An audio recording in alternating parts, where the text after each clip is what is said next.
It's been 20 years since Mercedes shocked the world with its funky mini MPV like A-Class. And at the time, the critics shouted, "A small Mercedes? It'll never catch on."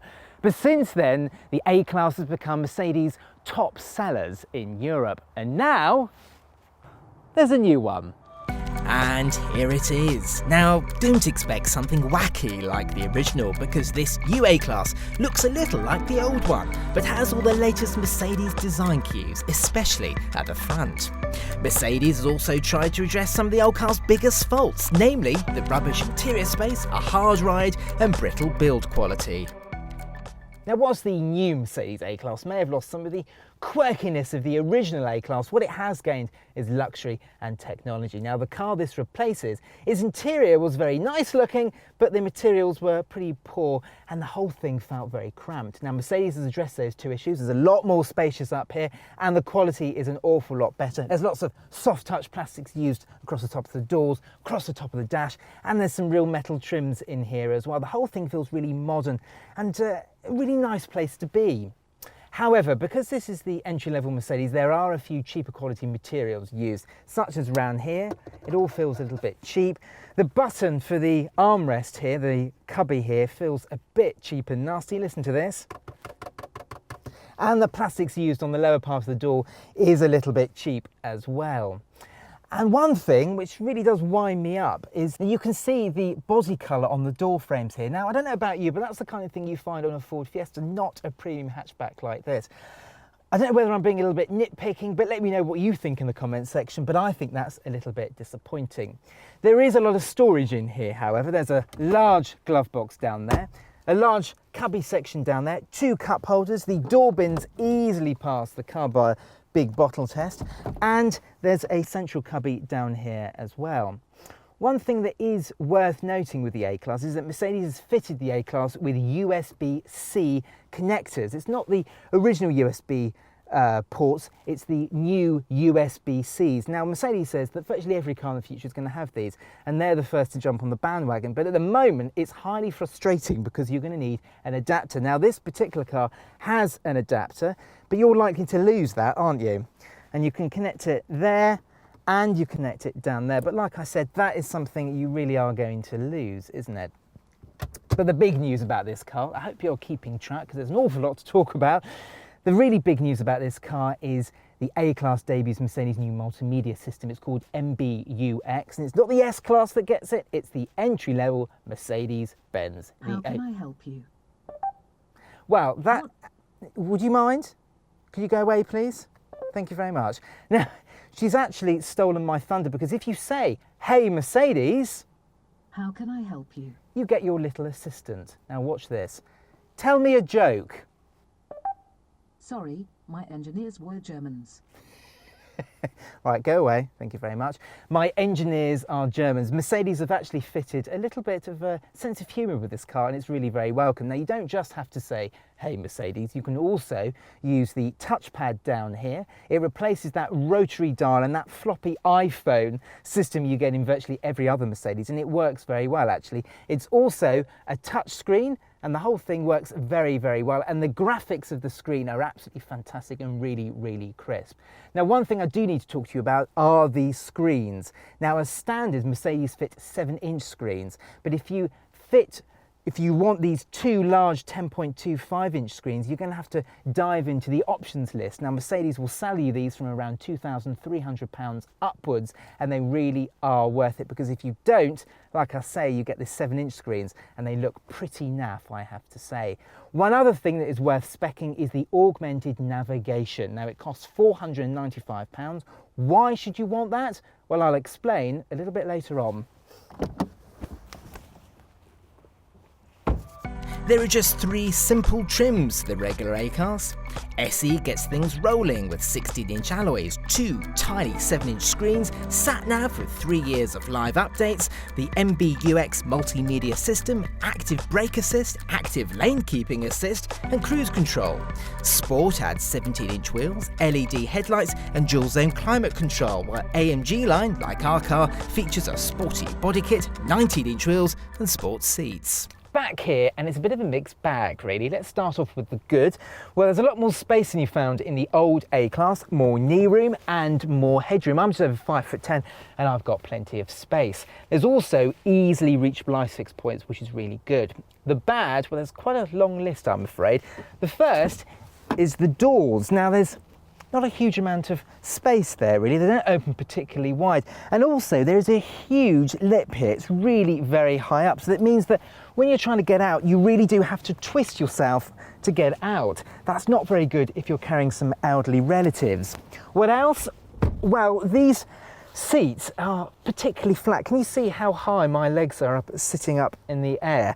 There's not a huge amount of support. And also these seats, well, if you go for the standard A-Class, you get standard seats, so it all feels very good. But if you go for an AMG line car, yes, you do get these sporty rear seats, but you also get sporty front seats. And what with their high backs, it all feels very hemmed in back here. Another thing I don't particularly like are is the armrest, because that is an optional extra, and this is a Mercedes-Benz, for heaven's sake. This kind of thing should be standard on a premium car brand. And lastly, whilst it's very good that there are 2 charging points back here, they are USB-C charging points, so you're going to need an awful lot of adapters. Round to the boot, and there's a tiny bit more boot space than you found on the old A-Class, but the big thing is the fact that the entry is an awful lot easier. It's a lot more square. Now, on the old A-Class, the light clusters sort of kicked into the boot area, which made it an awful lot more difficult to load items in. There isn't any underfloor storage whatsoever. On this car, we've got a subwoofer and the tyre inflation kit, but of course you can make the boot larger with the 60/40 folding rear seats, as you would expect on a car like this. They fold down almost flat. There's no step whatsoever, meaning when you load items all the way through, it's very straightforward. Speaking of which, let's just grab the Carbuyer large suitcases, put that one to the front, the middle-sized one, and the smaller one. And you can see that for a premium hatchback such as this, that is quite a good boot. But if you do want extra boot room, you are going to have to go for the Audi A3 Sportback, because that's got just a tiny bit more space than the A-Class. For now, it's all pretty simple engine-wise. There's a brand new dinky little 1.3 litre, 134 bhp in the A180 and 161 bhp in the A200. And both of these come with a 6-speed manual or a 7-speed automatic gearbox. Now we've got the A250 with its 2-litre turbocharged 4-cylinder petrol engine. Now, for the time being, until the Mercedes-AMG A-Class comes out, this is the most powerful A-Class you can buy. Now, the on-paper stats sound pretty good. 221 brake horsepower, top whack of 155 miles an hour, and 0 to 62 in 6.2. But it certainly isn't a Golf GTI rival. Yes, it may have 221 brake horsepower, but this thing doesn't feel willing to actually entertain you in any kind of way. I'll come on to the ride and handling a little bit later on, but first of all, this engine. You sort of press your foot down on the throttle and listen. It gets a little bit boomy, doesn't it? The gearbox is pretty good. It kicks down very quickly and it changes up very smoothly, but the whole car doesn't really feel that willing to accelerate and go that quickly. It's just more comfortable cruising along at 60 miles an hour. Of course, for this type of car, diesel will still appeal, and for the A-Class, there's just one for the time being. Badged A180D, it's a 1.5 litre diesel co-developed with Renault, and it's smooth and rather refined. It's pretty economical too, just under 70 mpg is quoted, and it'll emit 111 grams per kilometre of CO2. But with 0 to 62 coming up in 10.5, don't expect sparkling performance.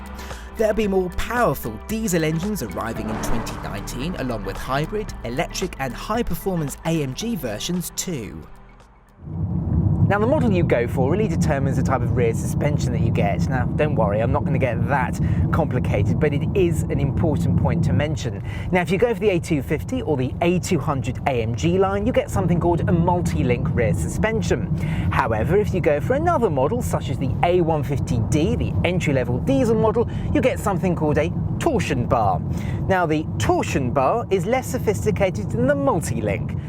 There is, however, a more noticeable difference in ride comfort. Around town, the torsion beam jiggles over small bumps, while the multi-link is better, but a VW Golf or a BMW 1 Series is still smoother.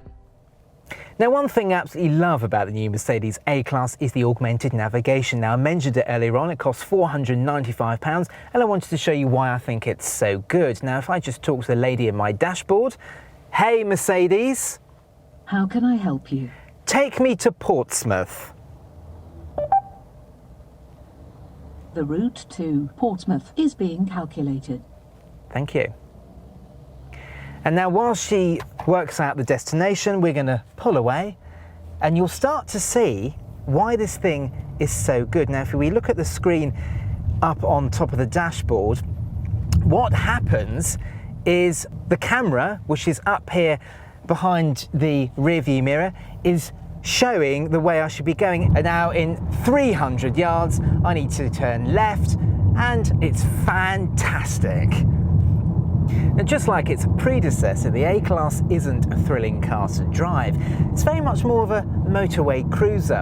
A BMW 1 Series is far more exciting to drive, and even a Volkswagen Golf has this thing beaten in the twisty corners. But having said that, this thing is very quiet and comfortable on the motorway, and if you want to cruise and you want something just to sit back and relax, this is probably best in class. Now, the things that I don't like about this car are the things that make it feel not that thrilling to drive, actually. First of which are the pedals. Now, they're very much offset to the right. It's a classic Mercedes-Benz trait, and it means that you tend to sit a little bit twisted, and my sort of hips are twisted in that direction, whereas my upper body is pointing in this direction. The steering isn't that nice either. It's very numb. It's direct, but there's not a huge amount of feedback. It's also a little bit slow as well. You tend to feel when you turn into a corner, you turn the steering wheel and then the car turns. It's a little bit disconcerting at first. And the brakes are a little bit too grabby for my liking as well. But like I say, this is a very comfortable cruiser, and even more so with these sports seats you get in the AMG line, because there is a huge amount of support. And lastly, it comes down to style. It's a shame that on the outside there's very little flair to the design, and the current colour palette is limited to just 5 rather miserable colours. But let's face it, most people will be buying an A-Class because of the badge on the nose, and while it's not perfect, the A-Class is no longer a backdoor entrance into the world of Mercedes-Benz ownership. If you like this video, watch my Volkswagen Golf film at the top and our hatchbacks playlist, and make sure you hit the thumbs up and subscribe to the channel by pressing the Carbuyer logo. Thanks for watching.